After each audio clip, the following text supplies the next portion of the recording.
नमस्ते। ओवरव्यू में आपका स्वागत है। 3 प्रश्न।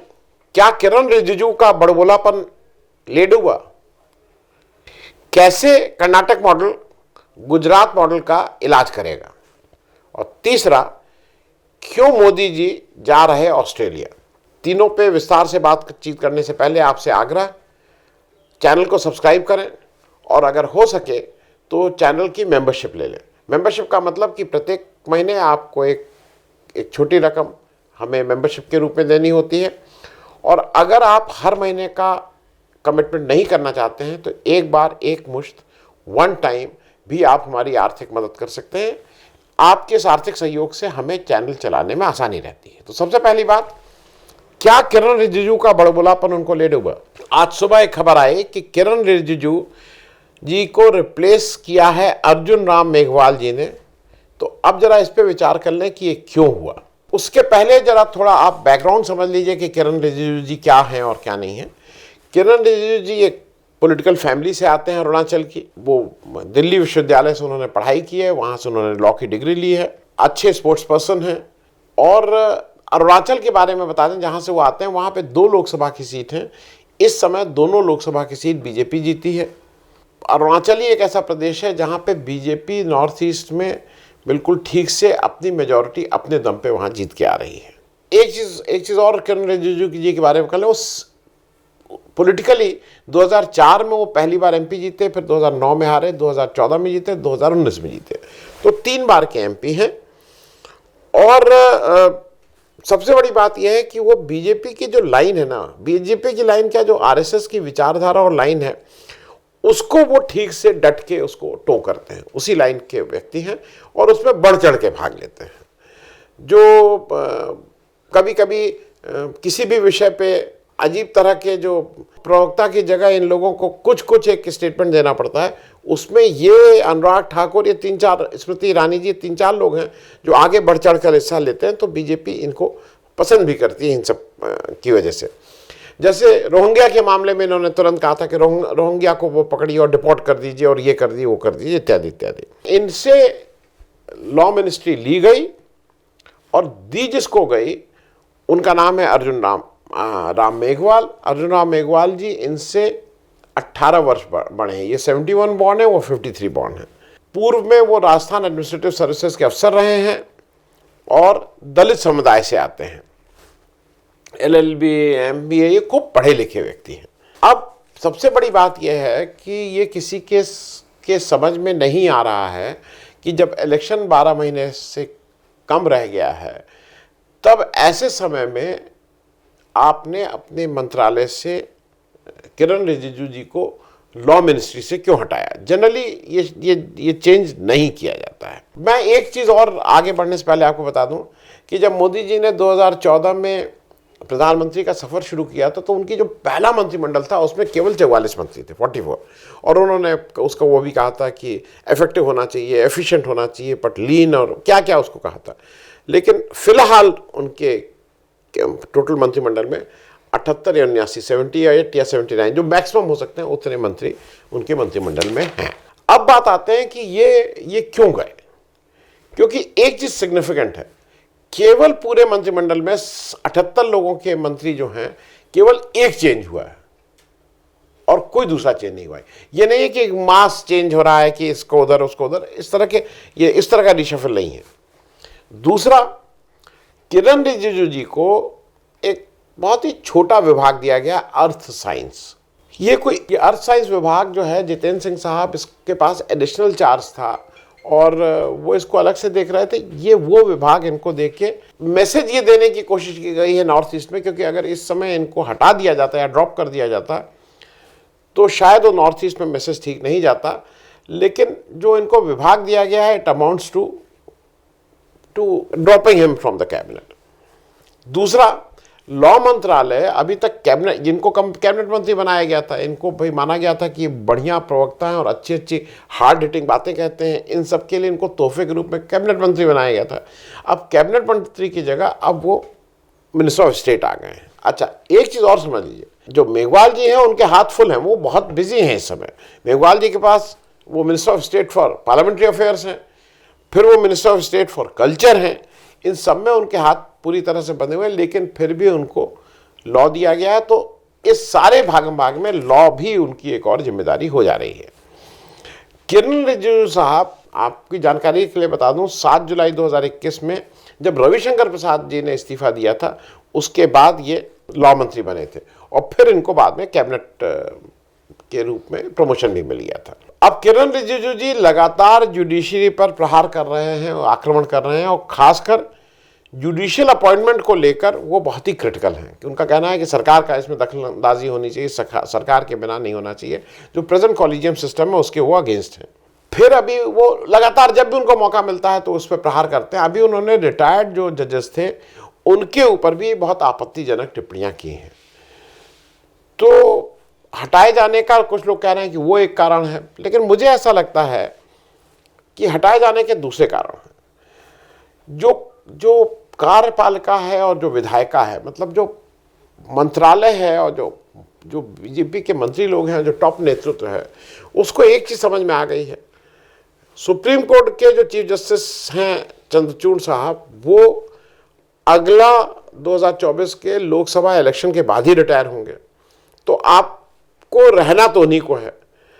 अब आप जब उनको वहां सीजेआई हैं और उनको बार बार इन जनरल जुडिशरी को किरण रिजिजू साहब अपने रिमार्क से इरिटेट करते हैं, इसमें कहीं कोई दो राय नहीं, जिस तरह की भाषा, जिस तरह का वो करते हैं, तो उससे कोई कन्फ्रंट करके जुडिशरी से फायदा, मुझे लगता है बीजेपी नेतृत्व को समझ आता कोई फायदा तो है नहीं। और इतने ज्यादा जब फ्रंट आप खोले हुए हैं और उसमें आप इलेक्शन हार भी गए हैं अभी कर्नाटक का, तो कम से कम एक फ्रंट को तो थोड़ा रोक के रखिए जहां से वहां से अटैक। क्योंकि जब किरण रिजिजू जी ये करते हैं तो बट नेचुरल है कि पूरे देश की जो जुडिशरी है उसको कहीं ना कहीं वो उसके विपक्ष नहीं बोलेंगे, उसके अगेंस्ट उसके खड़ी हो जाती है, भाई ये क्या बोल रहे हैं। तो मेरे हिसाब से जो मुख्य कारण ये है, ये प्रधानमंत्री को लगता होगा कि कहाँ से कहाँ कर रहे हैं, ड्रॉप करना ठीक मैसेज नहीं देगा, इसलिए इनको ये किया गया है। अब दूसरी बात, कैसे कर्नाटक मॉडल गुजरात मॉडल का इलाज करेगा। अब कर्नाटक का इलेक्शन कांग्रेस जीत गई है और उसको अब वो कर्नाटक मॉडल का गवर्नेंस, कर्नाटक मॉडल की पॉलिटिकल स्ट्रैटेजी और कर्नाटक मॉडल के बहुत से इस तरह की बातें करेंगे। आज जो कांग्रेस के जनरल सेक्रेटरी वेणुगोपाल साहब हैं, उन्होंने एक छोटी सी प्रेस कॉन्फ्रेंस की। उस प्रेस कॉन्फ्रेंस में उन्होंने अनाउंस किया कि चीफ मिनिस्टर सिद्धारमैया साहब होंगे, एक ही डिप्टी चीफ मिनिस्टर होंगे, वो डीके शिव कुमार साहब होंगे, और 20 तारीख को संभवतः ओथ ली जाएगी, और जिसमें लाइक माइंडेड पार्टीज, उन्होंने कहा लाइक माइंडेड पार्टीज का पार्टिसिपेशन भी होगा फॉर स्वेरिंग इन सेरेमनी, उसमें उन लोग आएंगे। अब सबसे बड़ी बात यह थी कि ये जो लेट हो रहा था, इसको एक तो बहुत ज़्यादा हल्ला मचाएगा कि लेट हो रहा है, लेट हो रहा है, लेट हो रहा है। आज हम लोग थर्सडे में बैठे हैं, सैटरडे को रिजल्ट आया है रात तक, तो आज 5वां दिन है, आज 5वें दिन अनाउंस हो गया। तो मेरे हिसाब से ऐसा कोई लेट नहीं हुआ है। हाँ, आप कहीं का भी देख लीजिए, उत्तर प्रदेश में देख लीजिए, जब योगी जी को चीफ मिनिस्टर बनना तो कितने दिन तक वो चला था। हालांकि वो अलग बात है कि बीजेपी कहती है कि वो इस तरह की जब बात करती है वो मंथन करती है, लेकिन जब कांग्रेस ये करती है तो वहां खींचतान, घमासान होता है। तो कांग्रेस में 5 दिन तक घमासान चला, लेकिन बीजेपी अपने आप एक 10 दिन, 12 दिन, 15 दिन तक मंथन करती है। तो खैर, क्योंकि बीजेपी परेशान थी, और बीजेपी से ज्यादा जो उसके मीडिया के लोग हैं, इलेक्ट्रॉनिक मीडिया के खासकर, उनको बहुत परेशानी थी कि ये क्यों नहीं चीफ मिनिस्टर कैंडिडेट अनाउंस कर रहे हैं। अब मुझे बिल्कुल साफ साफ यह है कि एक कर्नाटक मॉडल है जो इमर्ज हो रहा है, और एक गुजरात मॉडल है। इन दोनों का अगर आप देखिए तो डेवलपमेंट के जितने पैरामीटर्स हैं, जो भी पैरामीटर्स हैं, उस पे गुजरात मॉडल से 20 है, कर्नाटक मॉडल 19 नहीं है, जबकि गुजरात भी समृद्धशाली स्टेट है, इत्यादि इत्यादि। एक मैं इंटरेस्टिंग बात आपको बता दूं गुजरात के बारे में। गुजरात के बारे में आरोप ये लगता है कि भाई जितने जो बैंक का पैसा लेके लोग निकल लेते हैं हिंदुस्तान से, और बोले उसमें बहुत संख्यक गुजरात के लोग हैं, गुजरात के व्यवसायी हैं। लेकिन इस मामले में उनको टक्कर देने के लिए एक कर्नाटक के बहुत ही प्रतिष्ठित व्यवसायी, जो कर्नाटक बॉन्ड हैं, विजय माल्या साहब, उनको कंपनी देते हैं। विजय माल्या साहब 2 बार एमपी रहे हैं, कर्नाटक से राज्यसभा के मेंबर रहे हैं, और एक बार वो जेडीएस और कांग्रेस के सपोर्ट से थे और दूसरी बार वो जेडीएस और बीजेपी के सपोर्ट से थे। तो ऑल पार्टी मैन है, इसमें कोई उनको दिक्कत नहीं है। और एक और आपको पीस ऑफ इंफॉर्मेशन दे दूं कि वो जो सुब्रमण्यम स्वामी साहब की जनता पार्टी है ना, उसमें जब 2003 में इन्होंने फॉर्मली ज्वाइन की पॉलिटिक्स, तो उसके बाद ये उसके वर्किंग प्रेसिडेंट 2010 तक थे। ये कम लोगों को मालूम होगा, लेकिन फिर भी मैं बता दूं कि वर्किंग प्रेसिडेंट ये रहे हैं उसके। अब एक तो डेवलपमेंट मॉडल है, तो कर्नाटक का डेवलपमेंट मॉडल ऐसा लगता है कि is better than Gujarat model. दूसरा एक पॉलिटिकल मॉडल है, जो मोदी और शाह साहब एक गुजरात का एक पॉलिटिकल स्ट्रैटेजिस्ट और किस तरह से कैंपेन करेंगे और किस तरह से चुनाव प्रबंधन करेंगे, वो एक मॉडल पेश करते हैं। उसके सामने सीतारामैया साहब, डीके शिव कुमार साहब और खड़गे साहब, इन लोगों ने एक गुजरात मॉडल डेवलप किया और जो बहुत सक्सेसफुली डेवलप किया। और ये 2024 के लोकसभा इलेक्शन में पता लग जाएगा कि चुनाव की दृष्टि से कौन बेहतर मॉडल है। क्योंकि एक चीज तो स्पष्ट है कि मोदी जी की जो ग्लिटर है, जो शाइन है एज अ वोट गेटर, वो तो कम हुई है, इसमें कहीं कोई राय नहीं है। अब कर्नाटक में ये सीतारामैया साहब और डीके शिव कुमार साहब, जिन्होंने कहा है कि 2024 मेरी जिम्मेदारी है, और वो बार बार इसको एम्फेसाइज करके गए हैं, वो अपने को शायद 2024 के परिणाम से की कसौटी पे अपने को कसना चाहेंगे। अब देखना यह है कि वो जो घोषणाएं इन्होंने कही थी, 5 घोषणाएं की पहली कैबिनेट में वो होगा, वो कैसे लागू होती हैं। वो क्योंकि उसका कंपैरिजन सीधे सीधे बीजेपी की घोषणाओं से है। बीजेपी ने उत्तर प्रदेश में घोषणा की 2 सिलेंडर और गन्ने का मूल्य 15 दिन के अंदर पूरा बकाया भुगतान, वो सब किया नहीं। तो वो देखना है कि वहाँ पे इसको कैसे करते हैं। दूसरा एक और बड़ा चैलेंज मुझे लगता है कि वो चैलेंज बड़ा है क्योंकि वो बीमारी बड़ी है। वो 40% पेसीएम का जो मामला है, उस बीमारी को कंटेन करके 0 पे ले आना, इट्स अ बहुत बड़ा टास्क है। देखिए उसको कैसे करते हैं। और एक बात मुझे ये लगती है कि जो बीजेपी की एक नोन स्ट्रैटेजी है कि एक चलती हुई सरकार को कैसे तोड़ा जाए, उसके एमएलएस को कैसे तोड़ा जाए, वो मुझे लगता है कि प्रेजेंट स्थिति में with Siddaramaiah and DK Shivakumar and खड़गे साहब गार्डिंग देयर पीपल में बहुत आसान चीज़ नहीं होगी। अब हम आ जाते हैं कि क्यों मोदी जी जा रहे हैं ऑस्ट्रेलिया। अब इसको जरा और समझ लीजिए। देखिए, मोदी जी के जाने से पहले मोदी जी अमेरिका जा रहे हैं अगले महीने, और उनके जाने से जस्ट पहले राहुल गांधी भी अमेरिका चले जा रहे हैं। एक तो राहुल गांधी जब से थोड़ा क्रीज में आए हैं और उनको ये सब आनंद आने लगा है, तो वो रंग में भंग बहुत कर रहे हैं।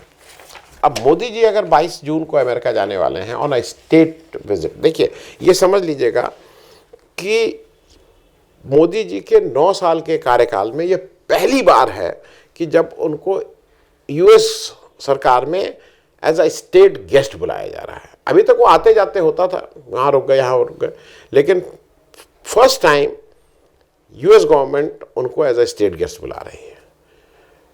इससे पहले हिंदुस्तान के जो प्रधानमंत्री 2009 में मनमोहन सिंह थे, वो जब गए थे तो वो स्टेट गेस्ट के तौर पे अमेरिका में उनने उनको बुलाया था। तो करीब करीब 14 साल बाद अमेरिका भारत के प्रधानमंत्री को एज स्टेट गेस्ट बुला रहा है। अब इस बीच क्या है, राहुल गांधी भी 31 मई को अमेरिका जा रहे हैं 10 दिन के लिए, और ये सीधे सीधे कंपैरिजन हो जाएगा दोनों लोगों की विजिट का। तो देखिए, क्योंकि चक्कर क्या है कि लोग इसको माने चाहे माने, राहुल गांधी प्रेस से मिलते हैं, प्रेस उनसे कंफर्टेबल अनकंफर्टेबल सारे क्वेश्चंस पूछता है। मोदी जी प्रेस से तो मिलते नहीं हैं। मोदी जी अपने यहाँ के जो एक गीत लिखने वाले अच्छे वो हैं, उनको लेते जाते हैं और उन्हीं को बिठा देते हैं एज प्रेस, और उनसे कहते हैं क्वेश्चन पूछो। तो उनसे कोई क्वेश्चन पूछता है कि कैसे आम खाते हैं, छील के खाते हैं कि चूस के खाते हैं, ये सब चीज़ें पूछी जाती हैं कि काट के खाते हैं। तो एक तो ये कंपैरिजन होता है। दूसरा एक कंपैरिजन होता है, जैसे राहुल गांधी बहुत सहज होकर किसी के साथ भी मिल लेते हैं, बच्चों के साथ मिल लेते हैं, लड़कियों के साथ मिल लेते हैं, महिलाओं के साथ मिल लेते हैं, डिलीवरी बॉय के साथ मिल लेते हैं। मोदी जी ने भी वो अटेम्प्ट किया था कर्नाटक में, अगर आपको याद हो। देश का प्रधानमंत्री जब बच्चों से इंटरेक्ट कर रहा था तो उनको कौन सा खेल सिखा रहा था, मतलब देश का कि ऐसे ऐसे करो, ऐसे ऐसे, ये कितना अच्छा खेल था। मेरे ऑफिस में लोग कहते हैं कि नहीं आप गलत करते हैं, ऐसे करके कुछ ऐसे ऐसे होता है, फिर ऐसे होता है। मैं नहीं सीख पाया। भाई मैं हार गया, मैं इसीलिए मोदी जी के लायक नहीं हूँ, लेकिन वो मोदी जी कुछ ऐसा बनाते हैं, फिर ऐसे ऐसे करो, फिर ऐसे ऐसे करो, क्या करते हैं, ये खेल सिखा रहे थे। वहाँ पे एक लड़की थी जो बेचारी बोली कि मुझे खाने की, क्यों आई हो, क्या बनोगे, उसने कहा नहीं खाना चाहिए। तो मोदी जी ने उसका जवाब ही नहीं दिया। उनको लगा कि इसका कौन जवाब दे, कहाँ से कहाँ आ गई है। बाद में मालूम नहीं, उसको डांट भी पड़ी होगी जो उसको लेके आया होगा। अब राहुल गांधी किस लिए जा रहे हैं? वो 10 दिन की यूएस विजिट पे हैं, 31 मई को जा रहे हैं। सबसे पहले वो न्यूयॉर्क, अच्छा एक और क्या काम कर रहे हैं, न्यूयॉर्क के उसी मेडिसिन स्क्वायर में जहां मोदी जी ने एक बार किया था, वहां पे वो मोदी मोदी जहां हुआ था, याद है ना आपको, वहां पे वो फिर एनआरआईज को, वहां के हिंदुस्तानी एनआरआईज को एड्रेस करने जा रहे हैं। अच्छा, उसके अलावा वॉशिंगटन और कैलिफोर्निया में वो पैनल डिस्कशन में जा रहे हैं, जहां पे पैनल में लोग होंगे, क्वेश्चन आंसर पूछेंगे। और स्टैनफोर्ड यूनिवर्सिटी में वो एक स्पीच भी दे रहे हैं। एक और चीज है कि राहुल गांधी से पहले कैम्ब्रिज गए थे जब मार्च में, तो वहां पे उनकी बात को लेकर कितना हंगामा हुआ था। अब मोदी जी के बारे में प्रचार किया रहा, स्टेट डिनर पे जा रहे हैं। अच्छा, अब बस चले तो यही कहा जाएगा कि आज तक किसी प्रधानमंत्री को स्टेट डिनर पे नहीं बुलाएगा, लेकिन मोदी जी को भी 9 साल के कार्यकाल के बाद अब बुलाया जा रहा है। हालांकि कुछ एजेंसीज अमेरिका की इसका विरोध कर रही हैं कि जो हमारे यहाँ की कुछ कुछ पैरामीटर्स हैं उस पर, जिस तरह के इंटरनेशनल ह्यूमन राइट्स को लेके और प्रेस की फ्रीडम को लेके, वो एक अलग बात है, उसको किसी और दिन करेंगे। ज़्यादा इंपॉर्टेंट जिस बात पे मैंने ये शुरू किया था कि मोदी जी को ऑस्ट्रेलिया भी जाना था, अभी सिडनी। अब सिडनी में क्यों जाना था, वहाँ पे क्वाड वाली मीटिंग थी। बाइडन ने फ़ोन करके बता दिया कि वो अपने कुछ घरेलू, उनके मतलब राष्ट्र के काम हैं, कुछ फाइनेंशियल काम है, उसकी वजह से वो नहीं आ सकते। जब वो नहीं आ रहे हैं तो ऑस्ट्रेलियन प्राइम मिनिस्टर जो थे उन्होंने कहा कि ठीक है, फिर हम इसको कैंसिल कर दे रहे हैं, और वो मीटिंग कैंसिल हो गई। लेकिन मोदी जी जो हैं वो ऑस्ट्रेलिया सिडनी ज़रूर जा रहे हैं। सिडनी में जब वो जा रहे हैं तो उसमें जो लिखा है आज इंडियन एक्सप्रेस की report, but prime minister Narendra Modi who has lined up bilateral engagement including a meeting with Albanese. Albanese जो है उनके प्राइम मिनिस्टर हैं, top business CEO and the Indian diaspora in Sydney will continue with his scheduled trip to Australia. Sources said in New Delhi. वो जो main काम था वो बंद हो गया, लेकिन ये मिलने चले जा रहे हैं। किससे मिलने जा रहे हैं? बिजनेस के सीईओ से। ये एक बात समझ लीजिए। राहुल गांधी क्या सवाल पूछ रहे थे पार्लियामेंट में कि आप ऑस्ट्रेलिया गए और आपके साथ जो हमारे आपके दोस्त गए, आपने उस दोस्त के लिए जो पैरवी की उस पर बता दीजिए, उस दोस्त गए थे कि नहीं गए थे, क्या पैरवी की थी। जवाब नहीं दे रहे हैं। जवाब आपको खुद मिलेगा। Australia is important for mister Adani. Adani ji के लिए ऑस्ट्रेलिया इंपॉर्टेंट है। और एक ऑफिशियल अगर वो विजिट खत्म हो गई उसके बाद क्यों जा रहे हैं, ये बहुत 2 दूनी 4 करना बहुत मुश्किल चीज़ नहीं है। मुझे ऐसा लगता है कि ऑस्ट्रेलिया से हमारा मूल रूप से खनिज ही आता है ज़्यादा, जो हम इंपोर्ट करते हैं। देश के लिए ज़रूरी है, इसमें कहीं कोई दो राय नहीं है। अमेरिका भी अगर आज आपको स्टेट गेस्ट का ऑनर दे रहा है तो आपके पास 140 करोड़ लोग हैं, बड़ी मार्केट है, इसलिए दे रहा है, ये भी समझना चाहिए। तो खैर मतलब कहीं पे भी जाएं, एक जो बेसिक बिजनेस करने का इंस्टिंक्ट होता है वो अगर है तो बिजनेस सर्वोपरि है। पॉलिटिक्स और एथिक्स और मॉरलिटी तो आती जाती रहेंगे। थैंक यू सो मच, धन्यवाद।